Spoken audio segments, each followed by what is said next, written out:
Hello there. I'm now recording with voice memos due to technical difficulties. I'm glad I'm rolling again.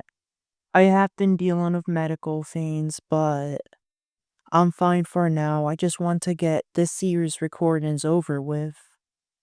So I want to wish you all a happy election day, at least for those having an election in your area.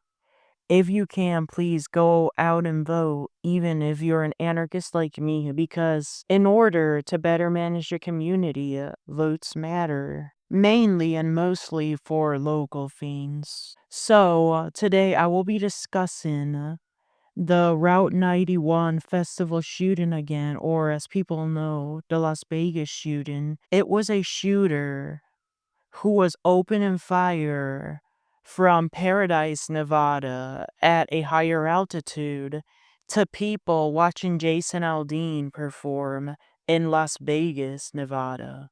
Two different cities and one massacre. This was on October 1st, 2017. Right now, I'll be discussing conspirators, and in another episode, I discussed the family members of the shooter. So the Route 91 Harvest Music Festival was a country festival. It was in Las Vegas. Thousands of fans were enjoying the night. Suddenly, a storm of bullets rained down from the 32nd floor of the Mandalay Bay Resort. Chaos erupted, people ran. Many were injured, some critically, some never fully recovered. A few lingered in comas for years before life support was withdrawn. By the end of the night, 58 were dead, hundreds more injured. The shooter, Stephen Paddock, a man described by neighbors as an acquaintance who was well-mannered. He was a retired pilot, postal worker, and accountant who invested in real estate. Paddock lived quietly in Mesquite, Nevada, often driving few miles to Las Vegas and Paradise to gamble in the casinos. He was booked very well and comfortably at the Mandalay Bay Resort. One of the rooms was reserved with his idea and the other with his girlfriend's idea, Mary Lou Danley, who was in the Philippines at the time of the shooting. Paddock left her funds and assets in his estate. And when he booked the room, he was careful, but not careful enough. After shooting for several minutes, Paddock died by suicide in his room. The room was emptied and never used again. Mandalay Bay's administration would later say they did not want this hotel to carry such a dark history and reputation.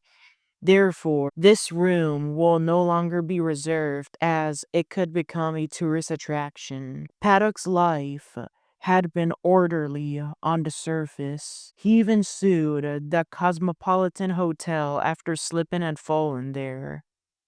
This was a lawsuit that would later be dismissed.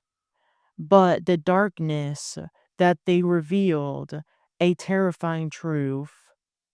Behind the ordinary, a killer was meticulously planning mass murder, even while that civil case for falling off the stairs was pending. He looked as if he was getting his revenge on the hotels in a legal manner, but actually, he was planning something gruesome. In the aftermath of this shooting, hundreds of lawsuits flooded the courts. Victims and families filed negligence and wrongful death claims against the Mandalay Bay, MGM Resorts, concert promoter Live Nation, and security firms. Plaintiffs allege failures in hotel security, festival planning, and crowd control. Even bump stock sales were challenged. MGM filed federal declaratory judgment actions seeking protection under the Safety Act, claiming federal immunity from certain state claims. Among these was MGM Resorts Venue Management, LLC, versus Carlos Acosta in the District of Nevada. Courts consolidated hundreds of claims, and after years of litigation, a global settlement and roughly $735 to $800 million, all in millions, regarding the numbers I just mentioned, not to be confused. This amount was reached in October 2019, as I said, as a settlement. Now something separate but related. Survivors also filed claims against Paddock's estate.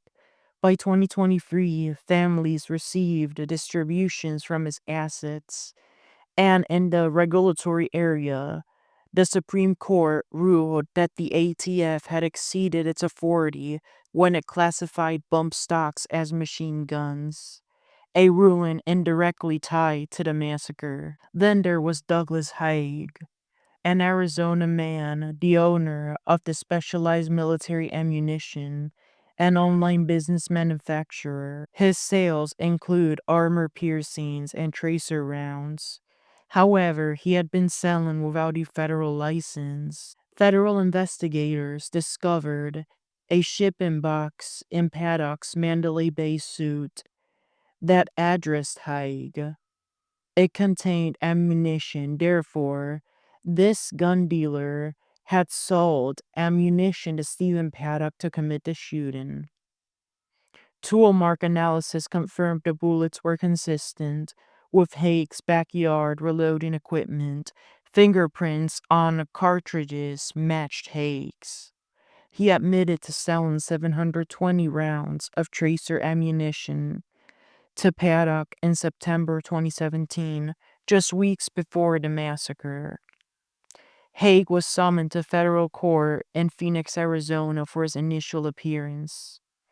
Magistrate Judge Michelle Burns allowed him to remain free pending trial. He hired defense attorney Mark Victor to defend him. This case, initiated by the FBI, involved the U.S. Attorney's Office for the District of Nevada. But hearings were held in Arizona with new prosecutors, Nicholas Dickinson and Christina Silva. Initially pleading not guilty, Haig later entered a guilty plea on November 17, 2020. Before that, Haig had been indicted. The lead U.S. attorney for that district, Nicholas Tuchanich, had presented evidence to a grand jury at the Las Vegas federal court.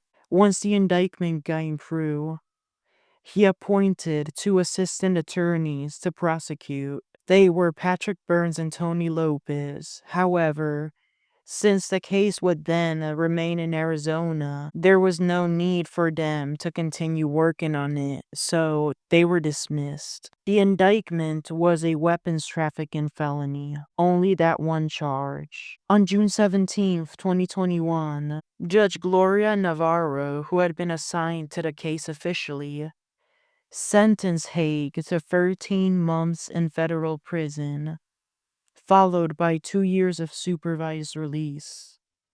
The sentencing was done virtually, with this Vegas federal judge presiding from her court, and Haig in Arizona connected to the WebEx call from his lawyer's law firm in Chandler. Judge Navarro ordered that Haig surrender to start his sentence in September. When that time came by, Haig self-surrendered to the designated facility, the FCI Safford in Arizona, where he served roughly 10 months before being released in July 2022. His business was raided by the FBI, temporarily closed, and ultimately relocated from Mesa, Arizona to Maricopa, Arizona. The Route 91 shooting left a permanent mark on Vegas, its victims, and the nation. Lawsuits, regulatory battles, and criminal prosecutions followed. Only one person was criminally prosecuted for having had a part in the shooting, and he waived his right to appeal with a plea deal.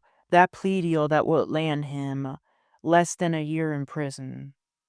But for many, trauma remains an indelible scar of that October night. That night, there was a crowd of people who had been woken up by those super loud gunshots and had ran down to the lobby, reporting that they believed there was a shooting inside the resort. But then they came to find out that no one in the resort would have been affected as the bullets were landing on people attending a concert in another city. How crazy. Thank you so much for listening. Have a nice election day and have a good day off if you have one. Lastly, have a good rest of your day. Stay safe.